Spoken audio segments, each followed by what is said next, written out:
everybody. Welcome to the Retro Show podcast. I'm your host, Butch Renfro, and I am joined, as always, by Mr. Christopher Brown Curtis. I love this crowd, man. I know you do. I usually just crap when I clap. Well, you just took it to a lot darker place, man.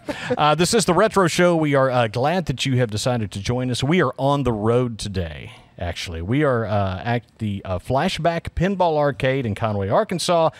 You can find out all about them at flashbackpinballarcade.com. Dude, looking around in here, this place is awesome. It is like, I'm like a kid in a candy store, man. Candyland. I'm telling you, it is fantastic. Guys, we are so excited for today's episode. I want you to all welcome to the podcast, Mr. Butch Patrick. You know, we have two Butches today, so I'm thinking... I don't know if it's ever been done. For simplicity, why don't I be Butch Patrick today, my alter ego? And it'll be Butch and Batch. Well, you can still be Butch, and everybody else can refer to me as El Guapo. Okay. So we can do that. How you doing, guys? But for those of you who do not know, Butch is maybe best known to some of you as... Eddie Munster on a little television show called The Munsters. Yeah, for a little 2-year show, it's really created quite a following in not only in America but globally. It's a very popular show. We're looking over at Munster pinball machines, and Rob Zombie just did a Munster movie, and over the last 60 years, it's been very good to me. Yeah, well, fantastic, man. I really appreciate you coming. I know this is the time of year that you're out and about. And just to let everybody know, you can catch Butch probably over most of the country during the course of a year. Yeah, I'm on the road quite a bit. For all your listeners, if they want to write this down, it's kind of hard to remember. Munsters.com. You can go to that site, and that will lead you to all my schedules. Yeah, that is Munsters, and you got to spell it like the TV show, folks. Yes. But yeah, Butch is going to be with us today, and actually, Butch, you are the topic of the show today. So this is actually the first time we've done like an interview. And yeah, I used to do them all the time in radio, but it's been 30 years. Wow, man. So this is interesting. It's a Flashback Arcade. It shows from the 60s. That's the old saying, if you remember the 60s, you weren't there. You weren't there. That's true. So I guess my first question, from one Butch to another Butch. I'm pretty sure that's not the name on your birth certificate. I know it's not mine. I've never met a Butch that they actually put their name down as at birth. It's always a nickname. My grandmother gave me mine the day I was born. My real name is Patrick. And then they came up with a stage name for me, Butch Patrick. And the rest is history. Yeah, I got mine at 3 days, so yeah, it stuck with me. I didn't even know that was not my real name until I was like 8 years old, and I was like, "What do you mean?" So you like live by Butch Patrick now. I mean, that's it. Well, it's... I mean, not legally, but to everybody. It's a legal AKA, but it's when you get on airplanes and, passports and stuff, you have to be. And it's to add even more to it, I was actually born Patrick Allen Caples, and then when my mom remarried and my sister was born to Dave Lilly, he adopted me. So then my real name is Patrick Allen Lilly, but I went through school with my mom's third husband, the baseball player, whose last name was Hunt, and I thought that was a cooler last name than Lilly. Silly Lilly. So I went with Ken Hunt because he was a ball player, so I went to school as Patrick Hunt. So who did he play for? He came up with the Yankees, him and Roger Maris. Nice. He went to the Angels in the expansion. He wound up with the Washington Senators, even though they were like a last-place team. They had Gil Hodges. They had Frank Howard. They had, Claude Osteen. They had some good players. But he wound up with the Senators. Well, the reason I asked that question is my son, huge baseball player, huge baseball fan. He'll look all this stuff up. Yeah, Kenny's buried. He's actually buried next to Roger Maris. They were lifelong buddies from Grand Forks. They're buried in Fargo. He was Mickey Mantle's roommate. He was a great ball player. Unfortunately, he injured his shoulder during a game and never really recovered his throwing arm. And that was pretty much, he was a five-year player. So you got that signed Mickey Mantle ball? No, that's the sign. I had a signed Mickey Mantle baseball glove that I loaned to a kid in Little League, and he never gave it back. Oh, I'd hunt him down now. Gosh. So where did you grow up? I was born in Inglewood, California. Grew up in a city called Gardena. It's an area of Los Angeles called the South Bay, about 25 miles from the studios from Hollywood. Oh, okay. And so that leads me into this. How did you get into acting? When my sister was born, she was a very attractive little girl with a lot of hair, a lot of curly hair, and someone thought she'd be perfect for print modeling. And that appointment was made, and I went along for the ride that day. I was like 7, she was like 3. And after they took pictures of her, the gentleman's name was Amos Carr, and he was like the go-to child photographer in Hollywood. And he took a picture of me, and he put it in his window because he just kind of liked the look. And a producer and a director were walking by a few weeks later casting a movie, and they still hadn't found Eddie Albert and Jane Wyatt's youngest son. So they asked where they could find that face. And the guy told them, and they tracked me down. And Mary Grady had just opened up her first, the world's first child-only talent agency. Oh wow! Her son was Robbie, Don Grady on My Three Sons. Okay. And I was her first client after that. Wow, fantastic! So I have a question, real quick, because I don't know what it is. What is print modeling? What is that? Magazines. Oh, okay. Okay, I got you now. Yeah, now I'm with print you. modeling. Yeah. Now I'm with you. So, what were some of the shows you were in before you landed at like? Ooh, I should have brought my credit list, but okay. I did. I have a few series before. I did a few episodes of General Hospital when it first came on the air. I did the last year of The Real McCoys. I did the Munsters. I did 3 years worth of My Three Sons, 9 episodes. Oh, okay. Reoccurring regular. Then I did Lidsville in 1971. The summer of '71 was Sid and Marty Krofft's 3rd series. Those were the series, but in between I did 27 movies, about 50 or 60 commercials. I really can't remember how many commercials. A lot of cereal commercials, a lot of toy commercials. But I did 27 movies. Oh, wow. Which now, they weren't starring roles, but you were still working with the likes of Burt Lancaster and Judy Garland and Sidney Poitier and some really quality people. Man. How did you actually land the role of Eddie Munster? When my mom, 2 things happened. My stepdad got traded to the Washington Senators. My 2 younger brothers were toddlers, so they moved to Washington, D.C., and I went to live with my grandmother in Illinois. And during that time, they cast the role of Eddie Munster. First, they offered it to Bill Mumy, who turned it down for whatever reasons. Then they hired a kid named Happy Durman for the pilot. The pilot was shown to the networks, and they said, we like the pilot, but we want to change the mom and we want to change the kid. And then Mary Grady caught wind of that, and she says, I've got the perfect kid for you. And they go, well, we've looked at every kid in Hollywood. She goes, that's the problem. He's not in Hollywood. He's in Illinois. And she convinced them to fly me out for a screen test with Yvonne DiCarlo. They hired Yvonne DiCarlo, who was a big movie star, to come into television. I went to the studio. They basically said, report to work, don't go home. And I go, I don't really have a home right now because my home is in Washington, D.C. So I moved in with my uncle, and we hired a woman to take me to work every day. We were talking about, we recently did a show about our favorite John Wayne movies, and we were talking about McClintock. McClintock, sure. Talked about Yvonne DiCarlo extensively in there. And I'm going to tell you, okay, so like as a kid, when I'm watching The Munsters, man, I thought that Marilyn was just pretty. But now I look and I see it, it's like, Yvonne DiCarlo was smoking. Yeah, I mean, oh my gosh! In her heyday, she was Jean Lola Brigida, Ava Gardner, Sophia Loren. She was, she was one of the beauties in Hollywood. Something else that I noticed too when I was doing a little bit of research. I actually put a little bit of work into this one. So is that Al Lewis, who played Grandpa Munster, was actually a year younger than Yvonne DiCarlo. Yep. And so he played older, obviously. He looked older. Yeah, he actually looked. It's funny, too, because even after you took his makeup off, he still looked like Grandpa. It was like one of those things. But, yeah, that was a few other things. Fred and Al were both very good, solid comedy team. Right. They came from Car 54, which was a huge, funny show out of New York. And it was funny because we had a little bit of everything. We had the movie star coming into TV. We had New York actors coming to Hollywood. We had a Marilyn that left the show after 13 episodes and was replaced by another Marilyn that was done so well, seamlessly, that a lot of people didn't even notice. Not like the bewitched switch of Darren's. Dick York to Dick Sargent. It was like, I want the other one back. I don't nothing against Dick Sargent, but I like Dick York. Yeah, those early ones that he was in. That was, and then me. Yeah, and then George Barris cars and cool special effects and great makeup. So during this time, what was school like? School's always the same in Hollywood. You got to go 3 hours a day on the set. Yeah. They supply a teacher. They're called a welfare worker to not only teach you to make sure that you don't do anything dangerous and that you get your hour lunch and you get your hour recreation. And 3 hours. 3 hour school is mandatory. If you don't get your 3 hours in, they pull the plug on the thing. They won't let you work. Wow. But they do break it into, like, as long as you're in school for 20 minutes, that counts. If you're only there 15 minutes, that's a lost 15 minutes. So you got to come back and do it again. Oh, wow. Were you particularly close with any of the other cast members, or that you? Yeah, I mean, they all had kids about my age. They all kind of knew the situation that my family was back east, and this was kind of one of those times where my TV family actually was. I was spending more time with them than my real family, but we all got along wonderfully. Great.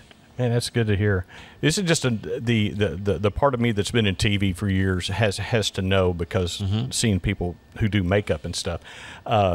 You shot a couple of movies in color. Did you guys change the makeup up for a black and white show? Did they change the coloration or anything like that for the movies that were shot in color? Yes, they upped it a lot. I only did Munster Go Home. I did a cameo with Al Lewis and Pat Priest and Yvonne DiCarlo in the Edward Herrmann Here Come the Munsters movie. I believe it was in 1993. Yeah. We did that. But yes, when it was color, they absolutely livened it up a tad, quite a bit. Just a fantastic show. We grew up, I know that that they would show all of the great shows from the 60s during the 70s. Well, it was interesting because, back in the day, every studio in the 30s, 40s, 50s, they all had sort of a theme that they were good at, and Universal happened to be the monster studio. Right. 20th was disaster movies, and one was a Western, and MGM was musicals, but they all had something. But Universal was the go-to monster studio. And they utilized a lot of those sets and a lot of that knowledge and makeup knowledge into the Munsters. So you had this really cool studio with this pedigree, taking Leave It to Beaver producers, mushing him into a friendly family unit, because you never thought of Herman as anything but friendly Fred, Herman Munster. You never thought of him as Frankenstein. Yeah. Right. And it worked. It was a very crazy on paper. It looked like, I don't think so. Yeah, I don't think so. But when it got together, it was like magic. Yeah, and to be able to put scary makeup on somebody, that's just a testament to Fred, I think, being able to act his way into this lovable patriarch role. Well, luckily for me, what happened was they kind of, as the scripts started going, and they saw that I could handle dialogue, and they saw that Herman and Eddie had this dynamic where I always volunteered him, and he never wanted to disappoint me, and he would do anything for his son, and I became like the teacher, and he became the student, and then it was like we would have these, he'd get on his knees, I'd be looking at him eye to eye, and we'd have these conversations where he was a very big childlike person, I was kind of like a little adult-like kid. Right. And it worked really well, which allowed me to have a lot more dialogue, which they actually wrote several scripts featuring Eddie, which was good, because a lot of times kids don't get that in series. And it doesn't matter what you see him in. I always see Eddie Munster. No, he's a quality guy. Yeah, absolutely. I mean, not Eddie Munster, but Herman. No, Herman, Fred Gwynn. Yeah, Fred Gwynn was a super talent. Oh man, one of the last roles I guess he did was My Cousin Vinny, and that courtroom scene just. Great movie. And another thing is, they allowed him to sing. He played guitar. He sang on he sketched. There's a couple where he was drawing. He did Broadway. He was Hobbit, Hasty Pudding Club. He was, old school, Blue Blood. Al Lewis, on the other hand, was vaudeville. Yeah. Circus folk type of thing. But the two of them together, they complemented each other so well that some of their comedy routines were gold. So now I kind of want to switch, kind of going forward a little bit to the 70s there. So how did you land the role on Lidsville? Did you audition for the Croft Brothers? Did they want you right away? They wanted me, and I actually turned them down several times. I just didn't. I was, you're a 17-year-old kid, and what had happened is I had just completed a movie in Brazil that was supposed to become Oscar-worthy and supporting actor nominations, and I was going to elevate myself out of television into movie stardom. Right. And I was looking forward to that. Well, the producer, writer, director of the movie had a horrible Hollywood divorce with his wife, Rhonda Fleming. And in the movie, in the divorce, she got half the rights to the movie. And he was so mad that he shelved it. And it never saw the light of day. And the combination of that falling flat and then being offered this, what I thought was a kiddie show, I was like, I don't think I'm going to be doing much acting anymore. So I turned it down several times. And finally, Marty asked me to please just come out and see what we do. And I go, okay. And then Sid, who I really took a liking to because he had a Corvette and he was cooler. And, but he took me to lunch one day and explained to me what was going to be happening. So when I went back to the studio, I saw this picture of the girl from the Bugaloos, Caroline Ellis. Yeah. A real cutie. So I go, if I do this show, is there any chance that she might be hanging around? And he goes, oh, yeah, she shows up all the time. Now, little did I know she was in Europe. Yeah. She never once came over. But he told me what I wanted to hear. Yeah, exactly. Yeah. And I cut my hair from here, like Robert Plant length, up to about shoulder length, a tolerable length for the show. And 11 weeks later, I did it. But mainly the Cowsills at school told me, never turn down work. It's a Saturday morning show. Most of your friends won't even be awake to watch it. Just take the money and run. Yeah. But so you had Billy Hayes with you in that. Billy Hayes, Charles, and a lot of the little people were friends of mine because they used to be my stand-ins when I was a kid actor. Oh wow! Yeah, okay. they don't, when you're a kid growing up, they always use little people as your stand-ins. Right. They'll never put another kid in for another kid. It's like psychological issues. So as I grew up, depending on what size I was in age, I had the little people like Felix Silla was about this tall. And then we get up here, there's another one about this tall and this tall and this tall. And Sharon Baird, who was Raunchy Rabbit, she was a Mouseketeer. She was about 4'10", so she was the tall end of the little people range. But it was great. Oh, it's fantastic. So what happened after, like during the 70s? Well, let's see. Never mind. It's like what did Bugs Bunny took a left at the Albuquerque? Except, well, let me think about this. It was 1969 and 1970. All hell was breaking loose. Woodstock, rock and roll, the counterculture, peace, love, Haight-Ashbury, you name it. I was up in Frisco doing the Phantom Toll booth with Chuck Jones, 1968. And all I wanted to do was go party with the rock stars. You know, when you're that age. Everybody in the country was doing it, and it looked exciting, and I had that gene in me, and I wanted to do it, and I did it. Yeah, and you did it. And the funny thing about being in Hollywood, and you have a lot of people that want to be your friend, and they want to offer you stuff, and you have access to stuff, and I had a lot of money as a kid, and I had cool cars and hot girlfriends, and I lived at the beach, and I surfed, and I had a wonderful, wonderful late teens, early 20s, but when the money ran out, and by the time I came to my senses, if you're not active in Hollywood all the time, you kind of get left behind. And there was two things. I burned a few bridges, but mostly I just never wanted to be an actor. I wanted to be a race car driver. Yeah. So I didn't really have a love of it. I wasn't missing it. It wasn't calling to me. But I had to figure out a way to make a living. So I hustled cars. I worked in the gaming industry since my dad owned a casino.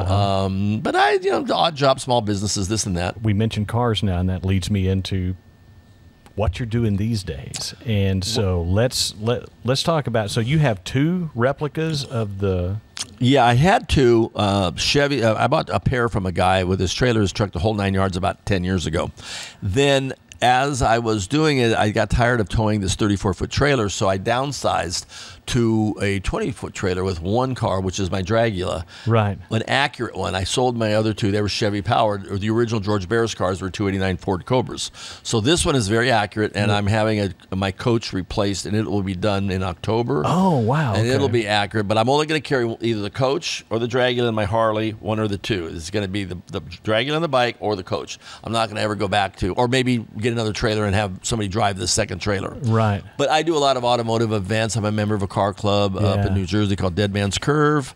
I'm kind of a gearhead. I like cars, and it's funny because when I first came into Conway, one of the reasons we'll get to that I'm sure, but one of the things was the gentleman that brought me here, who were at his arcade. He likes cars, and we have a lot of things in common. So we hit it off, and here I am.